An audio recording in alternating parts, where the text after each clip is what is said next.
So this video is about the concepts of impulse and momentum and how they relate to motion. So the first thing to think about is, well, what is momentum? Well, momentum is the inertia of motion. It means that it has two parts to it. We know inertia is all about the mass of an object, how much matter there is in it. It's going to determine how hard it is to move something. And also the velocity of the object is going to play a role in momentum, how quickly it's moving. So one of the ways to think about momentum is that the more momentum an object has, the harder it is to stop it from whatever it's been doing. So about that in a conceptual sense, we have an anvil dropping on Wile E. Coyote and a catcher catching a baseball. Well, even if the anvil and the baseball are dropped from the same height and going the same speed, much rather try to catch the baseball because of that difference in mass between the two objects. So even though they're going the same speed, the anvil is going to have way more momentum than the baseball will because of its mass. In this case, we again have two different objects that are very different masses. Even though the tennis ball might be going way faster than the train, it's going to take Superman to stop the train because of its mass and because of that, its large momentum. And no matter how hard Rafael Nadal hits that tennis ball, you're still going to be able to stop it. You won't need Superman to do it. So the two things play off each other. The faster an object is moving and the more massive it is, the more momentum it's going to have, the harder it's going to be to stop. So they have a nice linear relationship between the two of them. And our equation for momentum is just P equals m times v. The units are based on the mass being in kilograms though, and the velocity being measured in meters per second. So your final units are kilogram meters per second. Now, in impulse, what is it? Well, we've talked about forces already and how they're applied, and they result in acceleration. We have a net force. But the one thing we want to think about is that forces aren't applied instantly. They're applied over a period of time. And the duration of that time determines what happens. The duration of that force determines what happens to the object itself. So an impulse is a measure for not just the force on the object, but how long it's applied for. So our equation is pretty simple for that too. An impulse is just equal to the force times the time. So if we apply an impulse to an object here we have a 2 Newton force being applied to this box, and you can see that it keeps steadily increasing in speed. So the longer we apply the force for it, the faster it's going to be going. Even though the rate of acceleration is going to remain the same, it's going to increase its speed overall. So the longer we apply a force for, the greater the change in velocity. Or if we want to apply a certain force to stop something, if we increase the time for that force, it's going to take a lot less force to do it. So if you try to catch something moving really quickly, very fast, it's going to take more force than it is if you stop it over a longer period of time. So those of you that play sports and you try to catch like basketballs or baseballs or footballs or anything thrown at you, you always move your hands backward when you catch it to try and increase the time of the collision or the time of the impact. So that way the force of the impact goes down. So when we do apply an impulse, we obviously change the speed of the object when it starts to accelerate, either speeding up or slowing down. As it gets slower or faster, that means the momentum of that object is changing. Since we're not changing the mass of the object, the only part of the momentum that changes is actually the velocity. So an impulse is equal to force times the time that we apply it for, which results in a change in momentum, which means that we've changed the velocity of the object. And remember, delta V also is VF minus VI is no way of writing that. So what we're doing when we're applying an impulse is we are changing the momentum of an object, and those two things are equal to one another. How much of the impulse, how great the impulse is equal to the change momentum of that object you're applying. So some examples of impulses: airbags, the increased time that decreases the amount of force required to stop a person. Longer barreled rifles, there's longer time with the same amount of force that increases the velocity of the bullet as it comes out. Bouncing objects, when something comes in and goes back out, okay, maybe it comes in at 10 and goes back out at negative 10 meters per second. Well, if it came in at 10 and hit something and stopped, the delta V would be 10. But if we come back in and go back out, our delta V is now 20 meters per second because of that change in direction. We've changed the sign of our velocity by doing that. So quick example of that, we have a 1 kilogram ball here thrown at a wall at 14 meters per second. Okay, hits the wall and bounces back at 8 meters per second. And it's in contact for the wall for 0.45 seconds. We want to know how much force was exerted on the wall. Well, our new equation for force is m delta v over delta t, just the exact same as F equals ma, with a being written as delta v over delta t. Our mass is 1 kilogram. The final velocity is negative 8 meters per second because we're going to the opposite direction. And we're going to subtract 14 meters per second to be the initial velocity. And our time is 0.45 seconds. So if we work that out, we find out that we are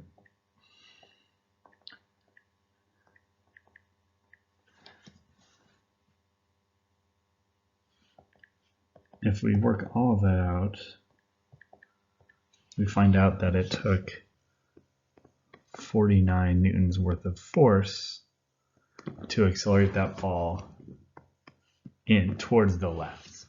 That's one way of working through these type of problems. Another example problem here, we have a 5 kilogram baseball here traveling at 24 meters per second.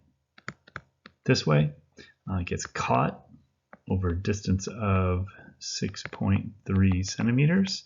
We want to know the impulse. Well, impulse is F delta t. We don't know either of those two, but an impulse is equal to the change in momentum of the object. So if F delta t is equal to m delta v, we do know the mass and we do know the change in velocity. So our mass is 0.50 kilograms. And we are going to go from 24 meters per second. Sorry, I'll make this. And go final velocity of 0, initial velocity of 24. So that means that the change in momentum of the object, which is also equal to the impulse, is going to be 12 kilogram meter per second. Okay. So that's one big thing to take away from that, is understanding that we have that correlation, that equality between the sides. So another thing we're going to deal with momentum is the law of conservation of momentum. What does that mean? Well, what it means is that the total momentum of the system will never change as long as no outside forces are present. Therefore, the sum of the momentum beforehand is equal to the sum of the momentum beforehand afterwards, which we could also rewrite as P1 plus P2 plus P3 is equal to P1 prime, P2 prime plus P3 prime. The prime symbol, those little tick marks right there, those just mean after the collision. If you want, you could do it P1I and P1F. I find the prime symbol just works a little bit better. Let me make this a little clearer. That's P1I. P1. Try that one more time. P1I or P1F if you want, instead of the prime symbol. The third way of writing that would be the momentum of object 1 plus 2 plus 3 plus dot dot dot, however many things are moving, should be equal to the momentum of object 1 after, 2 after, and 3 after, dot dot dot, however many things are moving. So when we have collisions, the momentum gets transferred around between the different objects. And we have 3 different collisions we're going to look at. First one are elastic collisions, where 2 or more objects hit and they bounce off each other. So this would be like pool balls or bumper cars. We also have inelastic collisions, where 2 or more objects hit and stick to each other. It'd be like tackling someone, or maybe connecting 2 railroad cars together, or something gets shot out and gets stuck inside something, okay, something like that. Or an explosion, where 2 or more objects start together and then spread out after some sort of an event, whatever that might be. So how does this work in terms of a problem? So the key here is we want to look for what's moving before and what's moving afterwards. So in this problem, we have a car that is 2,200 kilograms going forward at 10 meters per second. It's a stationary other 2,700 kilogram truck. So that's before. Afterwards, the car goes forward at 1.1 meters per second.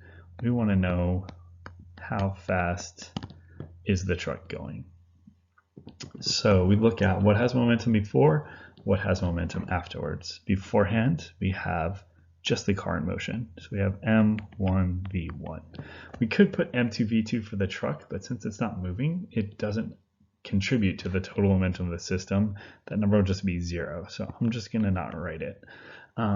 Afterwards, we know the car is going to be moving, m1v1 prime, but we also know the truck is going to be moving, m2v2 prime.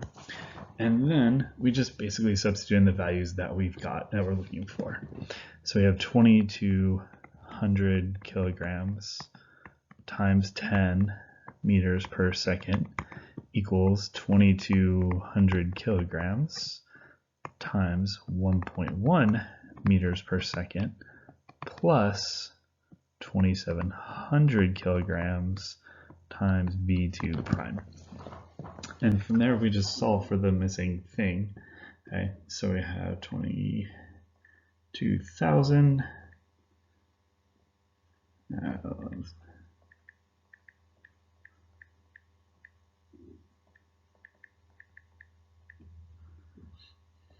And if we plug all that into our calculator, we find out that v2 prime is 7.3 meters per second.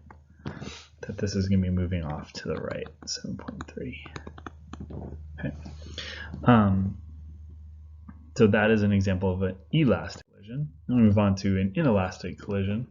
We have a boxcar that is 4,200 kilograms, is traveling at 1.5 meters per second. Hits the back of another boxcar, and that one was just sitting there. Oh, another boxcar is traveling at, 0.20 meters per second in the same direction. They lock together and move off at 1.1. So now we have two boxcars. They're going off like this at 1.1 meters per second. We want to know the mass of the second car. Well, here we have, writing our equation out, we have the first car in motion, we have the second car in motion, and afterwards we have the two cars together in motion. So I'm going to get rid of this part of this line here, set these two things equal to each other.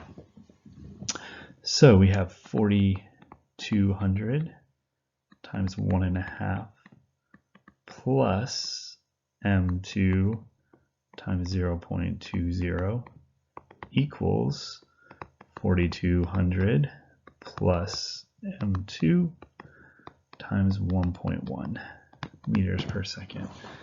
It would be our setup for this problem. So we have the first car in motion here, second car in motion there, and both cars together in motion here.